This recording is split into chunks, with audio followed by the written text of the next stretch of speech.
पूछिएगा, 4 लोग खड़े हैं घर नहीं ऐसा नहीं है, जॉब करता है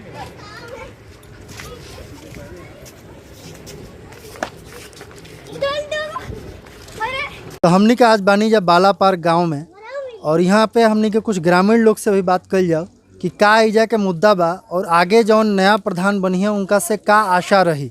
ताई कुछ लोगों से बात कल जाओ। तो राउर नाम का पड़ी बताई। मेरा नाम सिंटू कुमार है और मेरे ग्राम सभा में विकास नहीं हुआ आज तक। 5 सालों से हम लोग, इसके पहले जो प्रधान रहे हैं, कहा गया कि नाली साफ़ करवाइए, नाली भी उन्होंने नहीं साफ़ करवाया।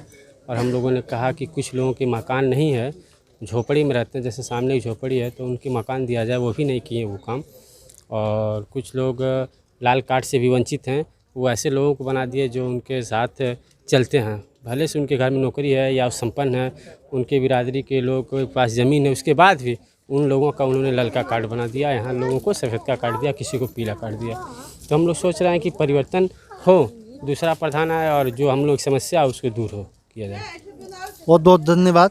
कुछ और लोग भी हमनी के संगे बा, तो कुछ महिला लोग भी बा, एक लोग से भी जानल जाओ कि गांव के विकास में ई लोग का चाहता।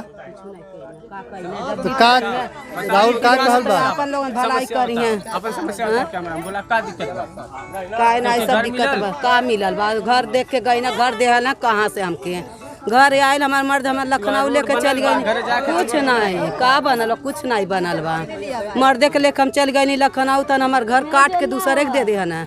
एठो हमारे से गरीब माने कान के रहल, उनका आधार कार्ड अब फोटो कॉपी करौनी, फोटो खिंचवौनी, कुल करौनी, का दिया ना हमके कुछ नहीं दे। हमार आदमी गुजरल, हमके कुछ नहीं दिया ना, का दिया ना। बतियाए लगवा केहू का प्रधान कौन बतियाए लगवा, हमसे बतिया में प्रधान।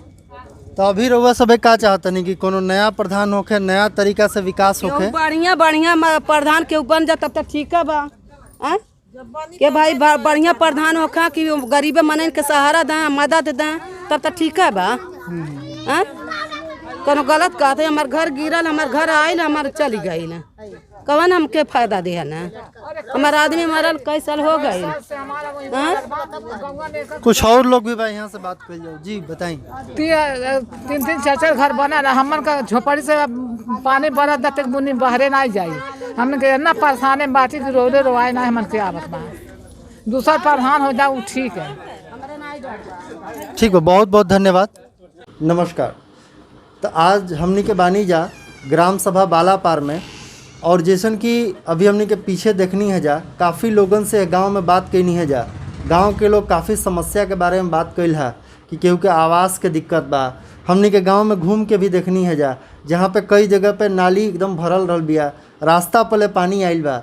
तो जितना भी समस्या बा हमनी के खुद टीम ही देखलस हिया, और जौन ई समस्या देखलस हिया ओकरा पर हमनी के संगे आज बात करे खातिर बानी ए गाँव के प्रधान पद के प्रत्याशी विकास पांडे जी। तो यहाँ से बात कल जाओ कि जो समस्या बा ए पर अगर यहाँ के जनता चुन लेती है तो का यहाँ के पर काम करे के पड़ी। हाँ भैया, हमारे गांव की समस्या यह बा, सबसे बड़ा समस्या हमारे गांव का आप देख ले हो, नाली का समस्या है। गांव के चारों तरफ जितना भी नाली आज तक बा, पिछले 5 साल से आज तक साफ़ सफाई नहीं भइल। तो सबसे पहला काम हमके गांव के नाली और रास्ता के बारे में विचार करे के रही, और गरीब जनता के बारे में सबसे ज़्यादा सोचे के बा। हमारे गांव में गरीब सरकार नहीं है, हमेशा अमीर लोगन के कुछ चुनिंदा जेके 8 बीघा 10 बीघा ज़मीन के बा, उनके नाव से उनके सब सुविधा दिहल जाला। हालांकि सरकार सब सुविधा गरीब जनता खातिर भेजेले, वो सुविधा हम गांव के गरीब जनता के दियाए, जैसे मकान भइल, शौचालय भइल। आज गांव के ODF घोषित है कागज़ में, लेकिन गांव के 70% लोग बाहर जाना शौचालय करे।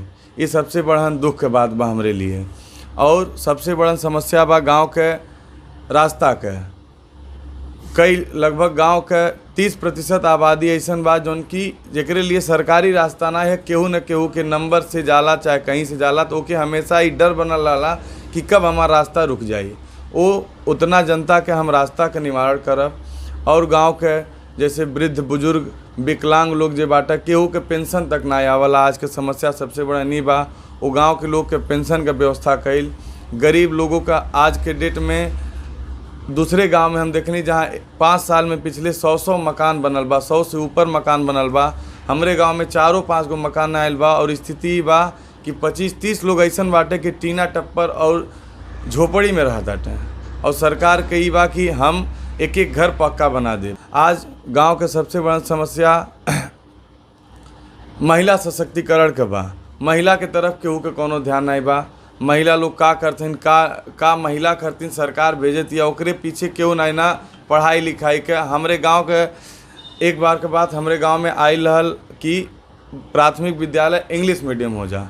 ओके एक व्यक्ति विशेष के वजह से वो हिंदी मीडियम रह गई, तो ओके हम चाहब कि इंग्लिश मीडियम हो जा ताकि हमारे गांव के जौन गरीब जनता का लड़का बा वो लोग इंग्लिश मीडियम स्कूल के जौन हाई फाई फीस बा वो दे के नहीं पढ़ पावन, तो यहीं पे उनके आज के शिक्षा मिले।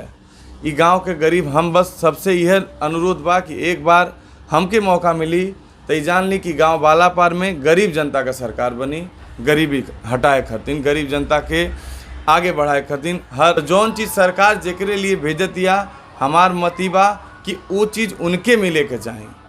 बस इतने हम चाहते हैं कि एक बार गांव के लोग हमें मौका दें और आगे बढ़ावें ताकि हम गांव में गरीब जनता का सुनवाई करें और गरीब जनता के लिए कुछ काम करें। धन्यवाद। बहुत बहुत धन्यवाद। तो रुआ देखनी है यहाँ के ग्राम प्रधान पद प्रत्याशी रहनी है, जैसन कि जे भी चुनाव लड़ेला वहाँ का सब लोग गरीबी की ही बात करेला। तो आगे देखल जाई कि कौना तरीका से जौन भी प्रत्याशी जीती हैं चुनाव में वो कौना तरीका से विकास कार्य के आगे बढ़ई हैं ओकर भी हमने के जायजा लेते रहब जब समय समय पर। तब तक रुआ देखत रही bhojpurinews.in। धन्यवाद।